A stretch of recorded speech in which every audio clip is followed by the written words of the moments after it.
¿Qué tienen en común una geisha y una bailarina oriental? Que al mundo le enseñaron a desearlas antes que a entenderlas. Durante siglos, millones de personas creyeron conocerlas, pero conocían un personaje, no a la mujer real. A las geishas las convirtieron en un símbolo sexual, a las bailarinas orientales también, no porque eso definiera quiénes eran, sino porque esa imagen vendía. Vendía libros, pinturas, espectáculo, entradas de teatro, películas. Y mientras el mundo consumía esa fantasía, la verdadera historia de estas mujeres desaparecía. Dejamos de preguntar qué música estudiaban, cuántos años tardaban en convertirse en maestras, qué significaba realmente su arte, y empezamos a hacer una sola pregunta: ¿qué tan exóticas eran? Ese fue el verdadero robo. No le robaron solo su imagen, le robaron al mundo la oportunidad de conocer quiénes eran realmente. A las geishas las transformaron en la fantasía de la mujer japonesa perfecta. A las bailarinas orientales las transformaron en la fantasía de la mujer exótica. Y esa fantasía fue tan poderosa que terminó siendo más famosa que las propias artistas. ¿Cómo ocurrió? No empezó en un teatro, no empezó en Hollywood, empezó mucho antes, con hombres que viajaban a Oriente, escritores, pintores, fotógrafos, hombres que observaban una cultura que no era la suya y luego regresaban a Europa para contarle al mundo cómo eran aquellas mujeres. El problema era que esas mujeres nunca escribían el libro, ellas nunca pintaban el cuadro, ellas nunca controlaban el relato. Otros hablaban por ellas, y cuando una sola versión de la historia se repite durante décadas, deja de parecer una opinión, empieza a parecer la verdad. Uno de esos hombres fue Gustav Flaubert. En 1850 viajó a Egipto. Allí conoció a una famosa bailarina llamada Kochak Hanem. Hoy millones de personas saben quién era Flaubert, pero casi nadie sabe quién era realmente Kochak Hanem. ¿Por qué? Porque casi todo lo que sabemos sobre ella fue escrito por él. No conocemos su versión de la historia, conocemos la versión del hombre que la observó. En sus cartas y diarios no habla de sus años de entrenamiento, no explica la música que bailaba, no intenta comprender el significado de su arte, describe su cuerpo, su sensualidad, describe el encuentro íntimo que tuvo con ella, y esa descripción recorrió Europa.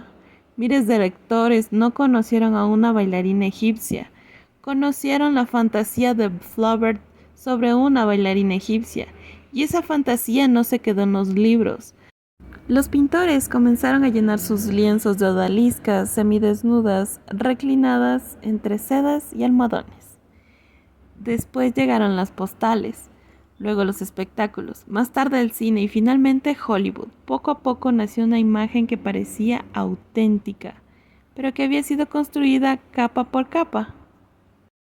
Lo más inquietante es que esa imagen no solo convenció a los hombres, también convenció a millones de mujeres.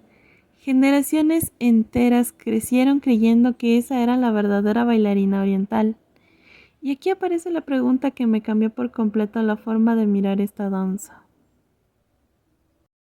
¿Y si la imagen que heredamos de las bailarinas orientales no hubiera sido creada por las propias bailarinas, sino por quienes las observaban desde fuera?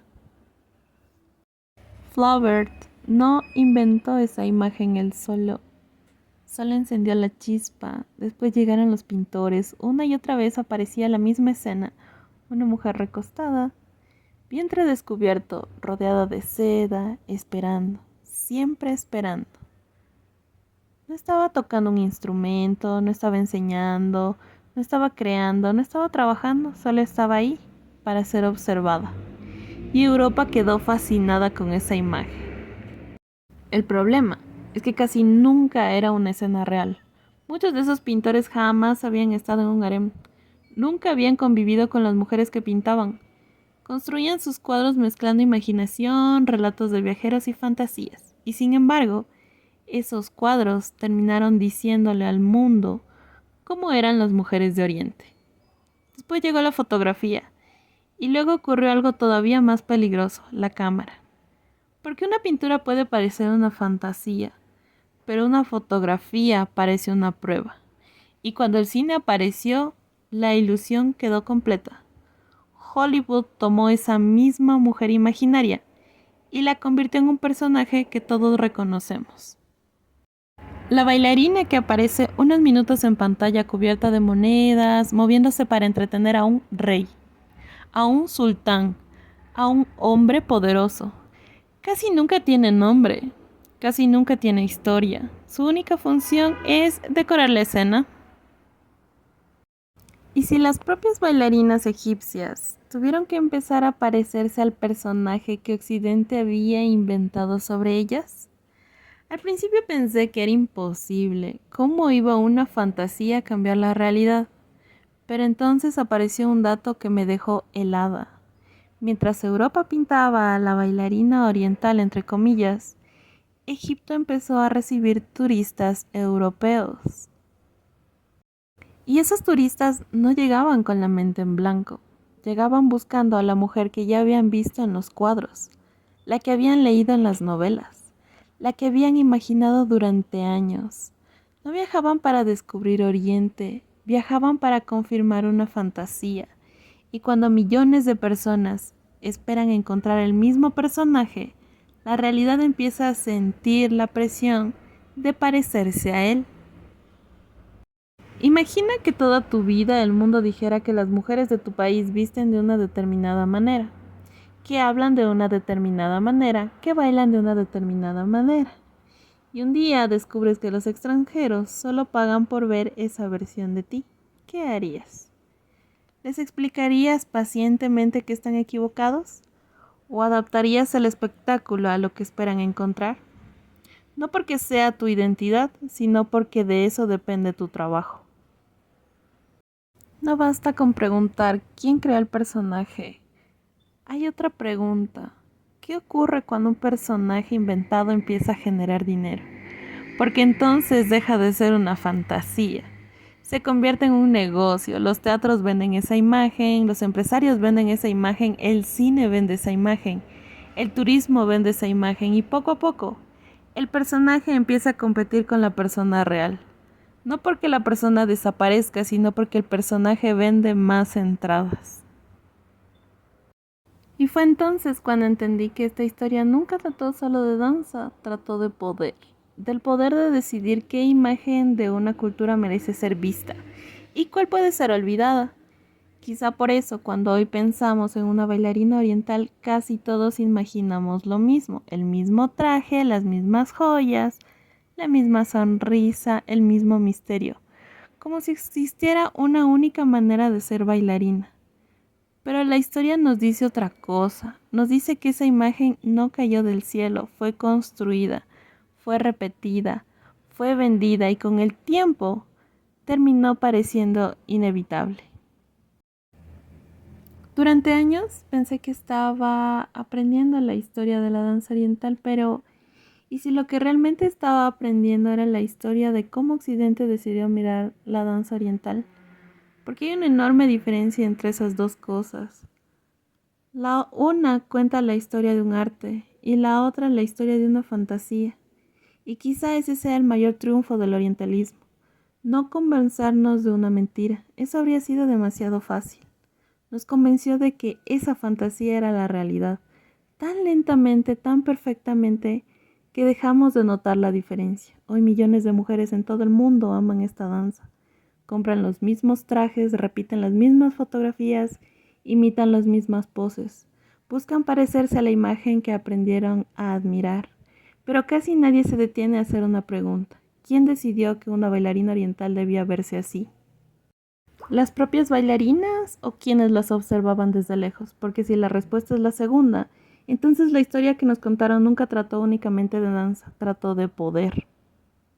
El poder de decidir qué versión de una mujer sería recordada y cuál no. Küçük Hanım, el mito y la realidad. Imagina llegar a Egipto en 1850. Desde que desembarcas, escuchas el mismo nombre en boca de todos los viajeros europeos. Küçük Hanım. No actuó en grandes teatros. No hay carteles con su nombre, ni fotografías que le promocionen. Su fama corre como un rumor por el Nilo. Los extranjeros desvían sus rutas e invierten fortunas solo para verla bailar. Pero cuando intentas descubrir quién era realmente esta mujer, la historia se rompe. La doble identidad, Awalem o Gawasi. Para entenderla, primero hay que entender el gran secreto que los viajeros de la época no supieron descifrar. En el Egipto del siglo XIX, las bailarinas no eran todas iguales. Las Awalem eran artistas de élite, mujeres cultas que cantaban poesía, componían música y dominaban las artes instrumentales. Se presentaban en entornos privados y respetables, habitualmente para audiencias femeninas. Las Gawasi eran bailarinas públicas y callejeras, conocidas por su danza energética en mercados, bodas y campamentos, expuestas a las miradas de cualquiera. El primer gran choque histórico con Kuchuk Hanem es que Occidente mezcló ambos mundos en ella. Los europeos la retrataron con el refinamiento de una lim, es la forma singular de agua lim, pero expuesta de la forma más pública y exótica posible. Ella se convirtió sin saberlo en el molde con que Europa fabricó el estereotipo de la bailarina oriental entre comillas. La danza de la abeja. De todo el repertorio y talento que Kuchuk poseía, la historia europea decidió recordar casi en exclusiva una sola coreografía, la danza de la abeja.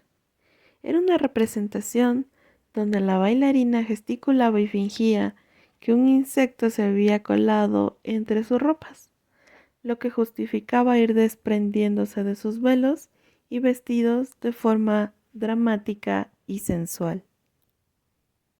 Lo revelador no es la danza en sí, sino el filtro con el que fue guardada para la posteridad. De todas las habilidades artísticas, musicales o culturales, Occidente eligió inmortalizar la versión más erótica, reduciendo a una artista compleja a un simple objeto de deseo. La respuesta a la pregunta de quién era Kuchuk Hanem es bastante triste. Hoy conocemos a un personaje literario, no a una mujer real. Su biografía fue escrita casi por completo por un hombre, el escritor francés Gustave Flaubert, quien plasmó en sus cartas una visión profundamente obsesiva, exótica y sexualizada de sus encuentros con ella. Después de él llegaron pintores, fotógrafos y empresarios que copiaron esa misma imagen. Al final, Kuchuk Hanem pasó a la posteridad como la bailarina más famosa de Egipto, pero con una paradoja absoluta. Es una figura histórica atrapada en una habitación llena de retratos donde ninguno fue pintado por ella misma. El Casino Ópera de Badia Massabni. Al principio del siglo XX, la fantasía que Europa había construido sobre Kuchuk Hanem y las bailarinas exóticas ya estaba totalmente consolidada. Los turistas occidentales no viajaban a Egipto a buscar la realidad, viajaban a buscar el mito que habían leído. Y aquí es donde entra la mente maestra en la historia, Badia Massabni. Badia no era solo una artista, era una empresaria brillante. Abrió el Casino Ópera en el Cairo y entendió las reglas del juego de inmediato. Sabía que si quería llenar su local con la élite política, los oficiales militares extranjeros y los turistas adinerados tenía que darles exactamente el Egipto que ellos estaban esperando. La reingeniería de la danza. El verdadero impacto de todo esto es que el Casino Ópera funcionó como una fábrica de reciclaje cultural. El traje de 2 piezas. Las bailarinas tradicionales no bailaban enseñando el abdomen de esa manera. El traje con pedrería, flecos y el vientre descubierto nació directamente de los bocetos, las pinturas orientalistas y los vestuarios de Hollywood. Badía materializó la ropa con la que los europeos habían imaginado a Kuchuk-Hanem. La ocupación del espacio. Las danzas tradicionales egipcias eran compactas, se bailaban prácticamente en el sitio. Para el gran escenario del casino, Badía contrató a coreógrafos de ballet clásico y danza contemporánea occidental. Les enseñó a las bailarinas a desplazarse, a usar los brazos a la europea y a llenar el escenario. La introducción del velo. El uso del velo como un elemento coreográfico de fantasía y misterio, el aparecer y desaparecer, fue una adición puramente escénica para complacer la mirada occidental, heredera directa de coreografías como la danza de la abeja. El nacimiento del belly dance moderno. Lo fascinante de este punto de la historia es la enorme paradoja que se genera en el escenario de Casino Ópera.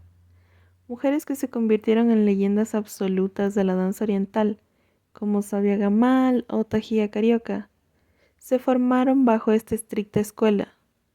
Ellas elevaron el estilo a niveles artísticos inigualables, fusionándolo con la gracia, una técnica y una personalidad arrolladoras que definieron la Era de Oro. Pero la estructura base sobre la que bailaban ya no era el folclore puro de sus antepasadas. Era una cuidadosa y sofisticada puesta en escena, diseñada para encajar en el molde que Occidente había fabricado un siglo atrás. El impacto de Kuchuk-Hanem en el casino de Badia Basamni nos deja una revelación brutal. Egipto terminó importando su propio exotismo. La mirada de los escritores franceses y los pintores europeos modificó tanto la realidad que al final las propias artistas egipcias tuvieron que adoptar el personaje inventado por Occidente para poder triunfar en su propia tierra. Lo que hoy el mundo entero aplaude como danza oriental clásica, nació en realidad en esa frontera donde el mito colonial se convirtió en un negocio de entretenimiento. Las primeras replicantes. Cuando el modelo de Badia Massabni se consolidó, ocurrió un fenómeno fascinante. Las mujeres blancas occidentales que viajaron a Egipto o consumían el cine de la época quedaron hipnotizadas. Pero lo que sintieron no fue solo admiración artística, fue envidia de una libertad que ellas no tenían. En el occidente del siglo XX, las mujeres de clase media y alta vivían atrapadas en corsés físicos y sociales de extrema rigidez. De repente, vieron en la danza oriental, entre comillas, una vía de escape. Figuras como Mata Hari, nacida en Países Bajos, o la bailarina estadounidense Ruth Dennis, se dieron cuenta de algo sumamente lucrativo. Si una mujer blanca bailaba descalza y con poca ropa en París o Nueva York, era tildada de escandalosa. Pero si decía que estaba haciendo arte místico oriental, la sociedad le aplaudía. Occidente no adoptó la danza real, adoptó el permiso para ser sensuales bajo el escudo del exotismo. Este proceso de imitación no se quedó atrapado en los teatros del siglo pasado, se filtró en las venas de la cultura global pop hasta moldear la infancia actual. El mayor ejemplo de este impacto es cómo la industria del entretenimiento masivo, con Disney y su princesa Jasmine a la cabeza en los años 90, encapsuló esta estética del casino ópera, el pantalón de harén abombado, el top corto, las joyas doradas y la convirtió en el estándar universal de la fantasía árabe.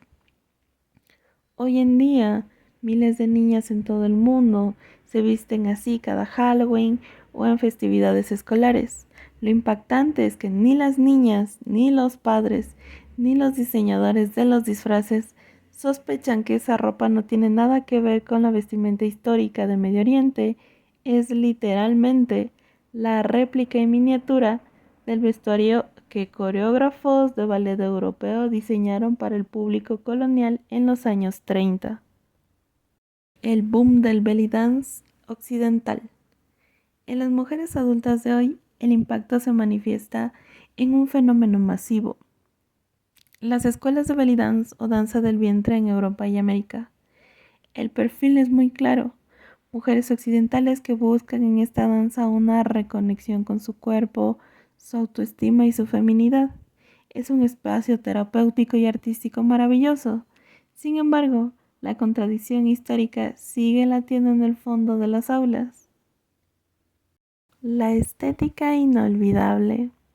Se sigue enseñando y compitiendo con el mismo traje de 2 piezas con pedrería, perpetuando la idea de que para bailar esta disciplina el cuerpo debe ser expuesto de una forma específica, la forma que Occidente validó. La paradoja del reconocimiento.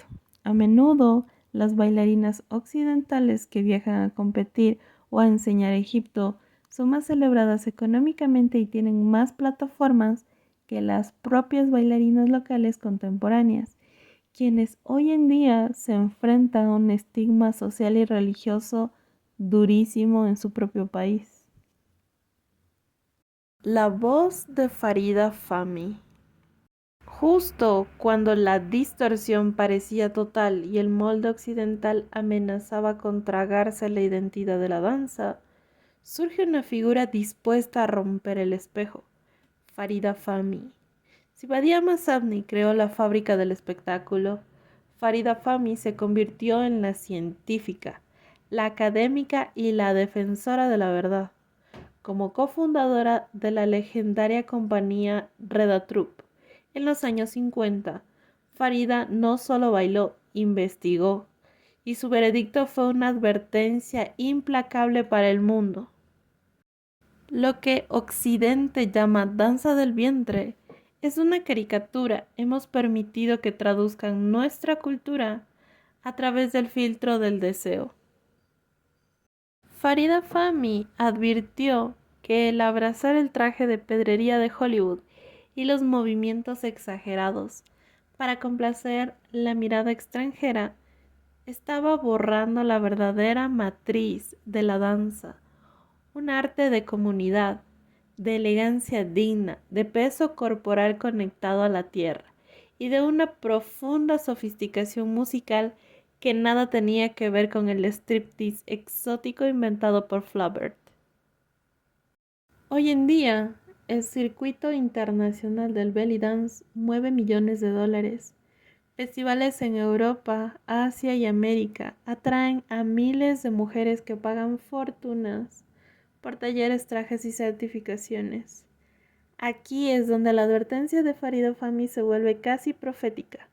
En estos festivales el estándar de lo que es correcto o bello entre comillas a menudo es dictado por jueces y maestras occidentales que han teorizado la danza bajo sus propios códigos. Egipto se ha convertido en un parque temático para las bailarinas de Occidente. Viajan al Cairo a buscar la bendición de la tierra de las pirámides, pero consumen un circuito diseñado exclusivamente para ellas. Mientras tanto, la bailarina local contemporánea sigue lidiando con el estigma y la marginalidad social, un estigma que el propio Occidente exacerbó al hipersexualizar su arte hace 2 siglos. Muchas gracias por llegar hasta el final. Por favor, déjame en tus comentarios si te gustaría que profundice en la biografía de alguno de estos bailarines. Con muchísimo gusto lo hago. Y te dejo aquí una sugerencia de video para profundizar un poco más el tema y una lista de reproducción por si quieres saber más de las bailarinas de la Golden Era. Si te ha gustado, dale like y sígueme para más.